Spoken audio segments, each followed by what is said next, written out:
Good morning. My name is Miss Tori. I am a Youth Services Clerk at Donald W. Reynolds Library. This tutorial video is the fourth in a 6-part series teaching players how to play 5th edition Dungeons & Dragons. Today I will be teaching you about rolling the dice, understanding when and what dice to roll. Who rolls, if, when, and which dice are rolled differs depending on the task being performed. However, the most frequent rolls an adventurer makes follow the following pattern. Step 1. The Dungeon Master decides which of the character's abilities relate to the task at hand, then assigns a difficulty class, or a target number the player must equal or exceed. Step 2. The adventurer rolls the dice and adds any applicable modifiers to the result. Step 3. The DM then compares the adventurer's results to the target number and announces if the adventurer succeeds or does not succeed. The difficulty class is the target number that the adventurer is aiming to beat. You typically do not know the difficulty class of a task until you complete it. The typical difficulty classes lay out like so. A 5 is very easy to beat, a 10, easy, 15, medium, 20, hard, 25 is very hard, and 30 means that the task is nearly impossible to succeed at. Before we can get into dice rolls themselves, we have to talk a little bit about dice notation, or how dice rolls are written out on paper. In dice notation, a dice is referred to by the number of sides it has. Example, a d20 means you are rolling the dice with 20 sides. A number in front of the D means that you roll that number of dice. Example would be 2d6. 2d6 means you roll 2 of the dice with 6 sides. A plus followed by a number means you add that number to the result. An example would be d20 plus 4. That means you roll the dice with 20 sides and then add 4 to the result. Let's try a problem. 2d6 plus 2 plus 3. First, you would roll 2 dice with 6 sides. Your results were 3 and 4, so you add 3 plus 4 to get 7. Then you would add 2. 7 plus 2 is 9, and then you would add 3. 9 plus 3 is 11. So the number that you got would be 11, and that would be compared to the difficulty class of the challenge. If you were equal to or higher than the difficulty class, you would have succeeded at the task. Now let's get into the main dice rolls of the game. First is a saving throw. A saving throw is used when a character attempts to resist a spell, trap, poison, disease, or similar threat. The difficulty class for saving throw is determined by the effect that causes it. You usually know that you have to roll a saving throw because the Dungeon Master says, roll insert name of ability saving throw, or roll insert name of ability save. Here's what you would roll. You would first roll a d20. Then you would add your ability modifier. Then you would add your proficiency bonus if you were proficient in that particular saving throw. The total result of those added together would be compared to the difficulty class from the effect that caused you to have to roll the saving throw. You would succeed in avoiding that effect if you rolled equal to or more than that number. Let's do an example. Here we have a roll wisdom save. That is what you have been told by the DM. So you roll your d20. In our example, you got 14. Then you find your ability modifier on your character sheet. And since it's a wisdom save, you would be looking for the ability of wisdom. You would add that to your dice roll. 14 plus 3 equals 17. Next, you need to find out if you are proficient in that particular saving throw. When you go look at your saving throws, find wisdom and see if the little bubble next to it is filled in. If it is, you are proficient. And in our example, you are proficient. So you would go and find your proficiency bonus on your character sheet and add that to the total you had before. So you would add 2 to 17 to get 19. And 19 would be the total result of your saving throw. This number would then be compared to the difficulty class that came from the saving throw. Our next kind of roll that we will be talking about is an attack roll. You use an attack roll when you attempt to attack another character to determine if the attacker is successful. So you would use an attack roll to see if you actually hit your opponent. You roll this before you would roll damage, because obviously you have to hit your opponent before they are receiving any damage. The attack roll is a d20 plus your attack bonus, and it is compared to your opponent's armor class. When the DM is telling you to roll an attack roll, they usually say the phrase roll to hit, as in roll to see if you hit your opponent with your weapon or spell or whatever else you are using to attack with. Here's an example. You roll your d20 and you get 14. You find your light crossbow under your attack and spellcasting attacks box on your character sheet, and then you look for your attack bonus. In this case, it's +2. You add that to your dice roll, 14. I'm sorry, it's not +2, it's +1 in this scenario. So you would add that result to your dice roll. It would be 14 plus 1 to get 15. So 15 would be the number that is compared to your opponent's armor class. Now, your attack bonus, which you have usually filled out usually on your character sheet, is just a already combined version of your ability modifier and your proficiency bonus. The reason I'm going to split it up and teach you how to do it individually is you need to be able to do this if you suddenly use someone else's weapon, or you use a weapon that you haven't got your attack bonus already written on your sheet for.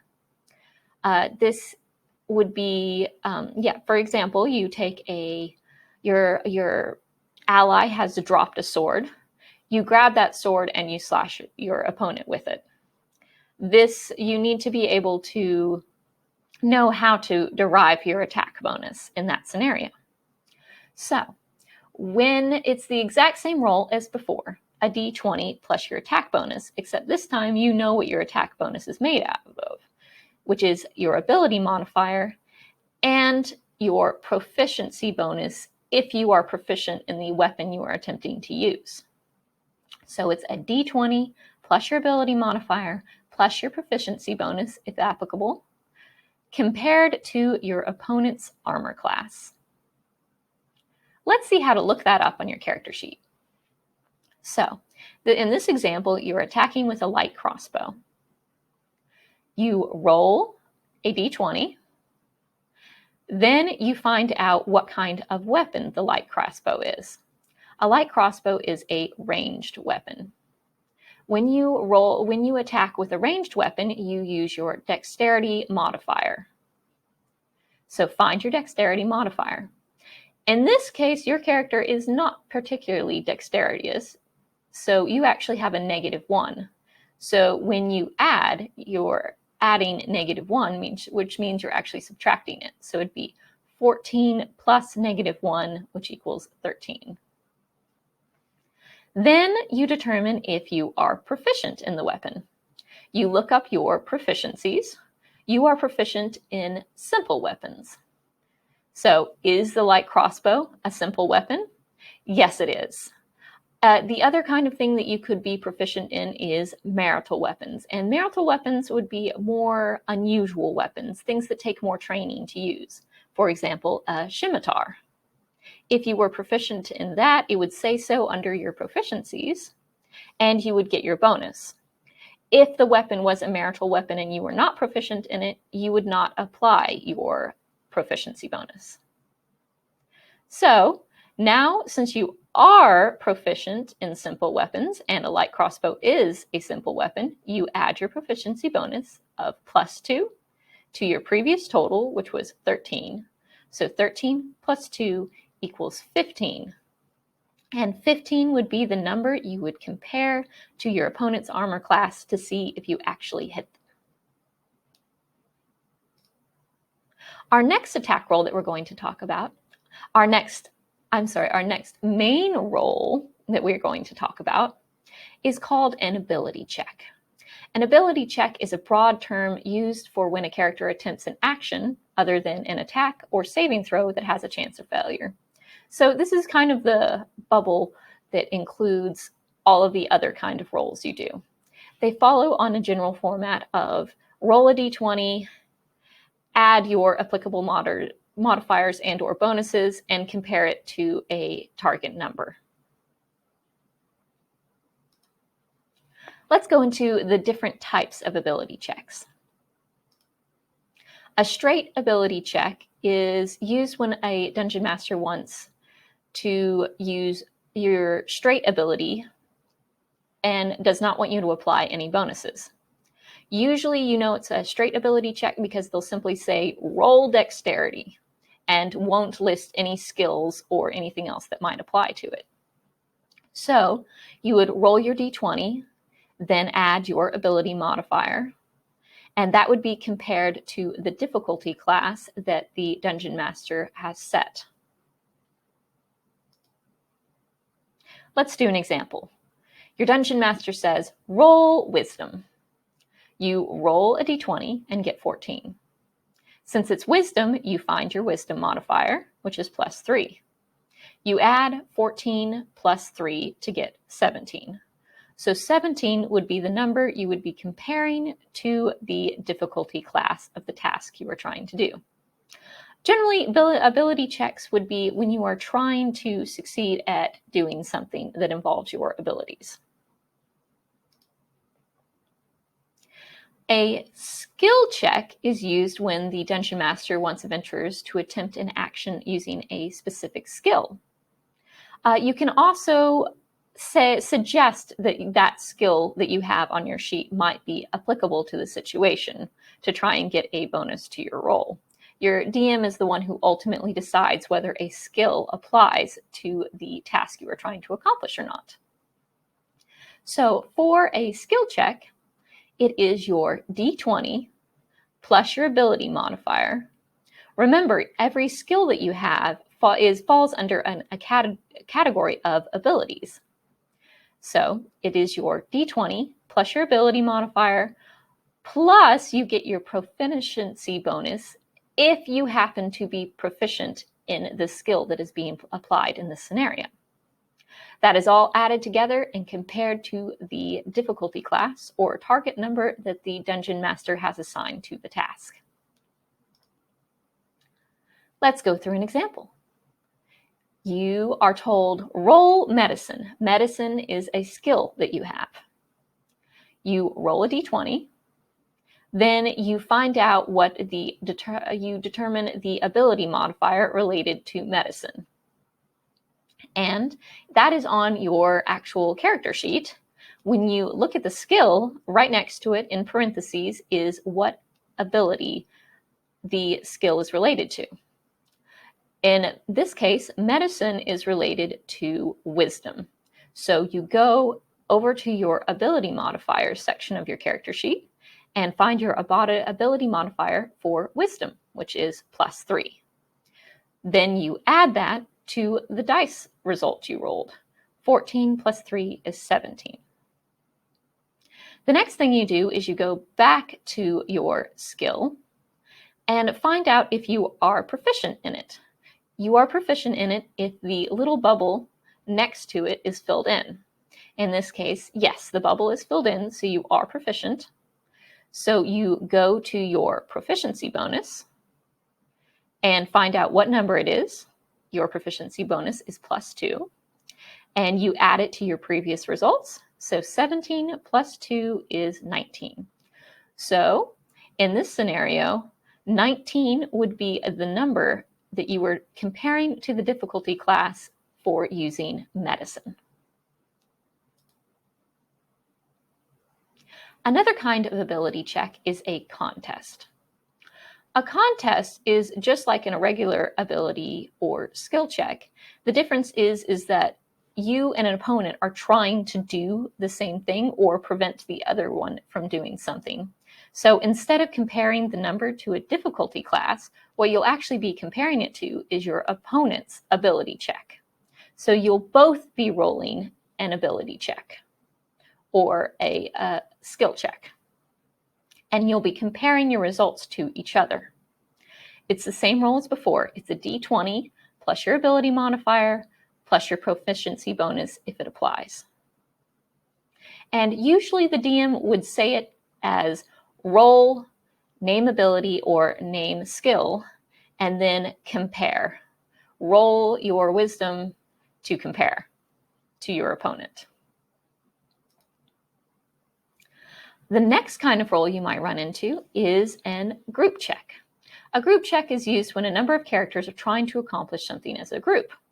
Everyone in the group makes an ability check. If at least half the group succeeds, the whole group succeeds. So, instead of just you rolling the ability, everyone rolls. And then you're still comparing it to the difficulty class. The only difference is that you might not succeed, but if at least half your other party members do, you guys are still able to succeed at the task. And it uses an ability check or a skill check. Again, so it's d20 plus the ability modifier plus your proficiency bonus compared to the difficulty class.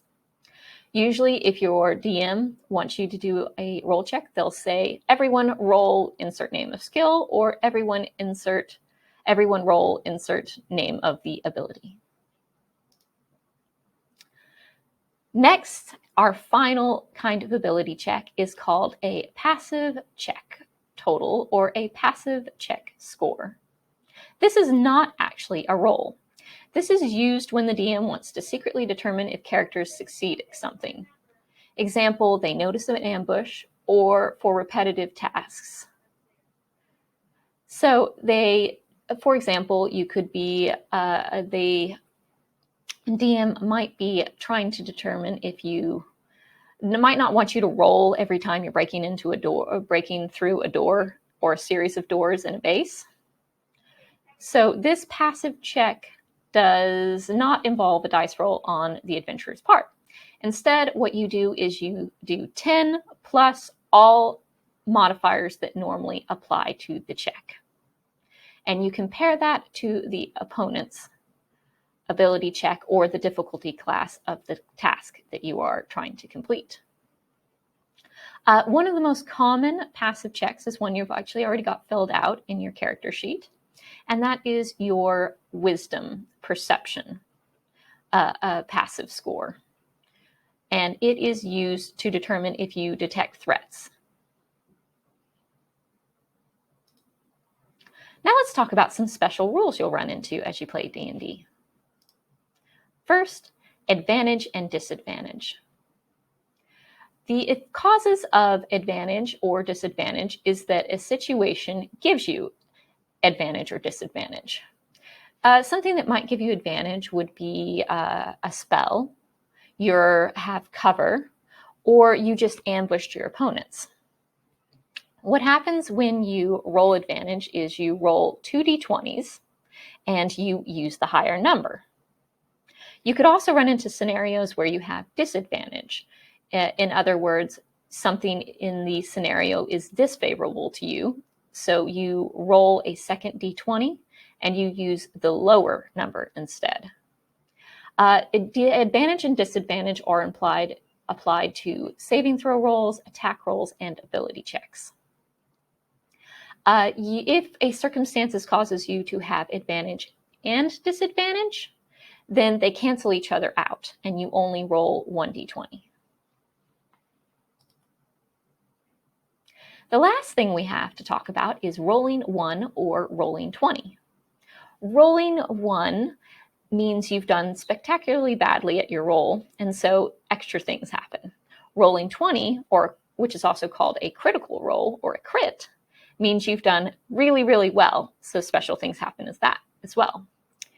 It applies to checks, saving throws, and attack rolls.